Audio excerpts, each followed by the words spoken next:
cervejeiros, sommeliers e entusiastas de cerveja, bem-vindos a mais um episódio do Beer School. Finalmente, agora, depois de muito tempo, com doutorado. Mas vou fazer um vídeo só para falar disso e retomando as séries de vídeos que eu não consegui terminar. A última série que falta é sobre a água, mas vai ser uma série um pouco mais extensa porque eu acho, na verdade, que a água talvez é o assunto mais complexo dentro da cerveja.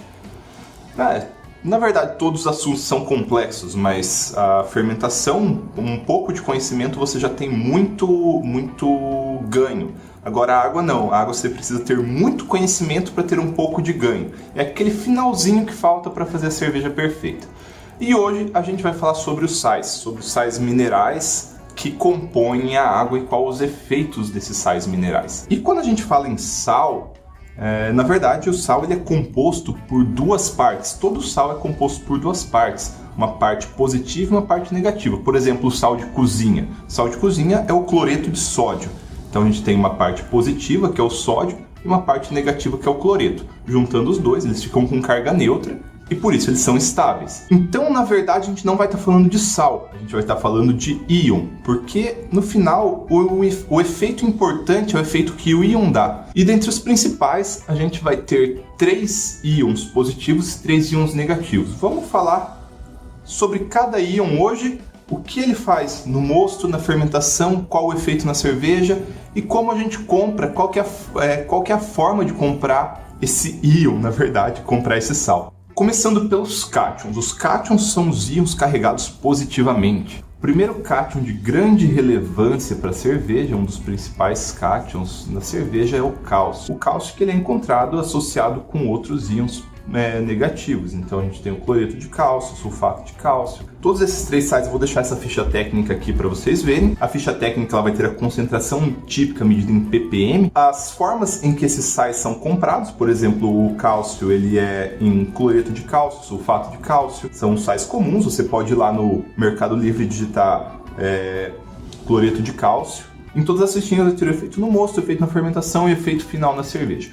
Então o cálcio, o que o cálcio vai fazer no mosto, que é a principal função dele? Como já foi falado, o cálcio ele acaba reagindo com os fosfatos contidos no malte e derrubando o pH, que é um mecanismo muito importante para a cerveja. Se você estiver trabalhando com águas com teor de cálcio muito baixo, quando você for fazer a mosturação, o pH não vai cair naturalmente para o nível de 5.4, que é o nível que estabiliza. Além disso, o cálcio torna as enzimas muito mais estáveis, a alfa e a beta-milase, principalmente a alfa-milase. Além disso, por contribuir para baixar o pH, ele contribui para reduzir a cor do mosto. Em pHs muito altos, a cor vai ser muito mais escura que em pHs mais baixos.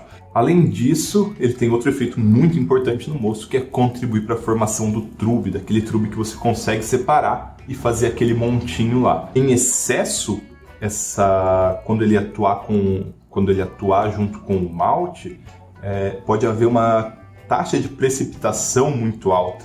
E se haver essa taxa de precipitação muito alta, você vai estar tirando nutrientes do meio. Isso é do fosfato que vai ter no malte.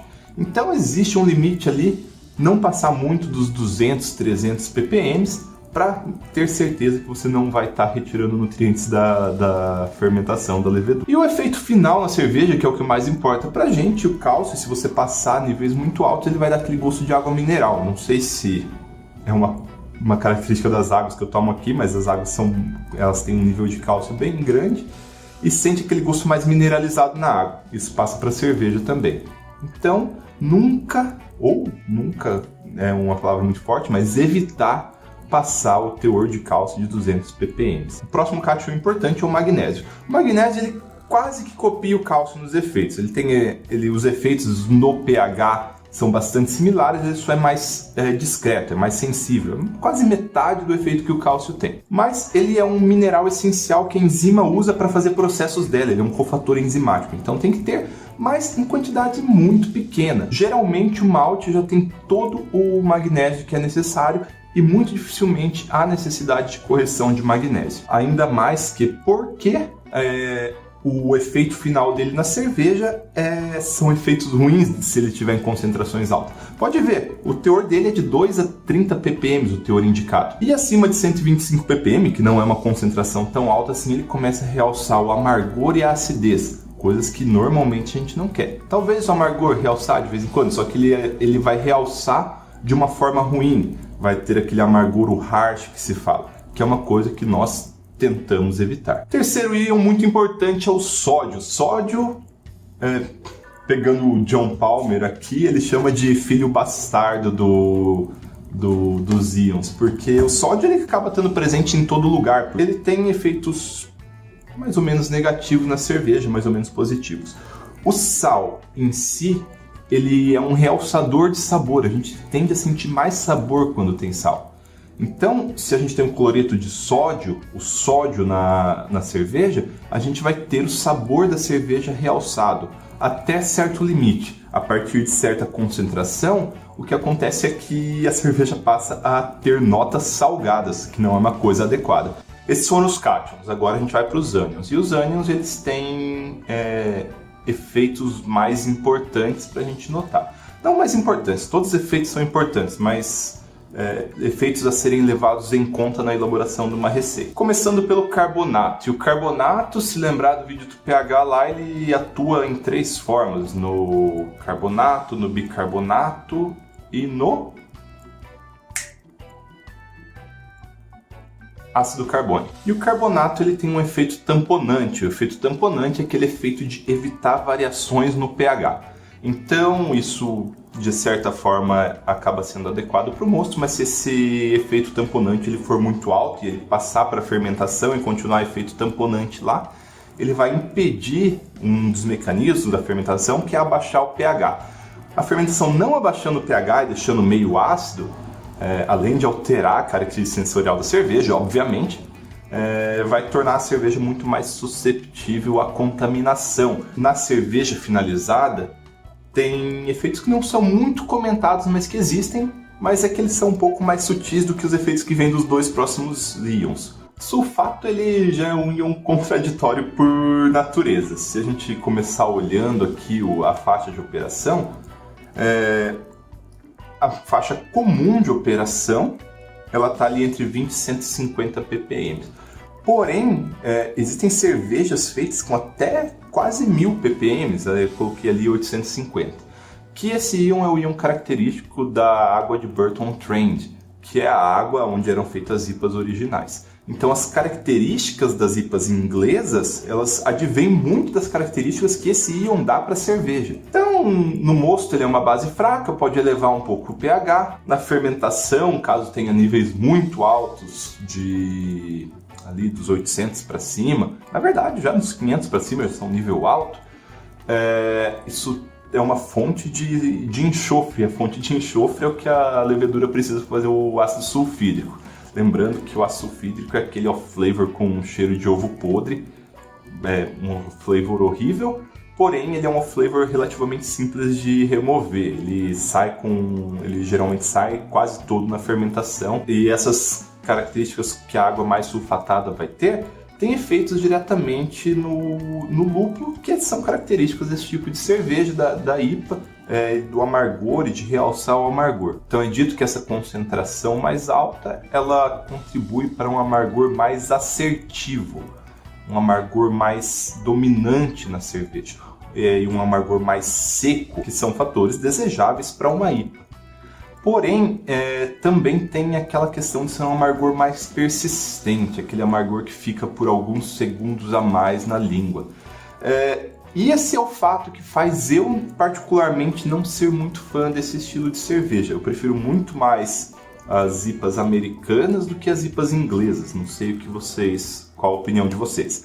E é muito devido a esse fato, esse amargor residual. E além disso, isso é um consenso que vai falar, é um dado não científico, mas de sabedoria popular ou de convenção popular, que o amargor dado pelo sulfato, destacado pelo sulfato, ele é um amargor pior, ele destaca amargores piores.